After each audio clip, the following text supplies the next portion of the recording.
На власта и треба повеќе пари за да ги закрепи дупките во државната каса, опозицијата со амандмани го напаѓа ребалансот на буџетот. Првото прекројување на државната каса за годинава се најде пред пратениците во матичната комисија за финансирање и буџет. Вкупно 222 амандмани се поднесени од пратеничката група на ВМРО-ДПМН, но и од коалицијата Алијанса на албанците и алтернатива.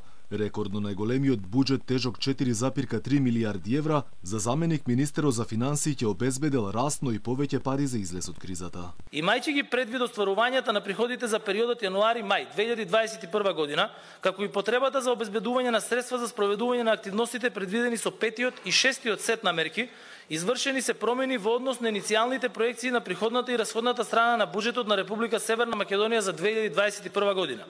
Од ВМРО-ДПМН е вела дека ребалансот на буџетот е кулминација на неодговорното економско работење на владата на СДСМ, која историски најмногу ги задолжи граѓаните во време на криза без инвестиции и нови проекти.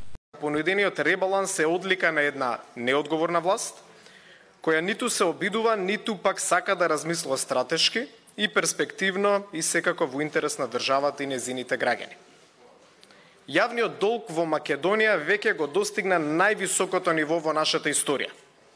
Сите ние должиме над 7 милијарди евра. За само 4 години владење, јавниот долг е зголемен за нови 2,4 милијарди евра.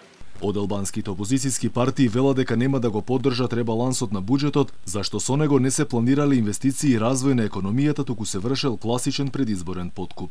Многу загрижувачка е проекцијата во целост на јавните расходи, односно на буџетот, многу е загрижувачко, буџетскиот дефицит, многу загрижувачки е нивото на јавниот долг и за жал владата, Министерството за финансии, проектирањето на овој ребаланс не ги зеде предвид, но и даде приоритет на партиските интереси за избори. Со ребалансот на буџетот се планира државата да потроши дополнителни на 300 милиони евра од првично планираниот буџет, со што расходната страна ќе изнесува 4,3 милијарди евра. Во буџетската каса се планира да се собера 3,6 милијарди евра. Буџетскиот дефицит ќе се продлабочи за дополнителни 180 милиони евра и до крајот на годинава се планира да достигне 6,5% од БДП. Амандманската расправа треба да трае 10 работни дена.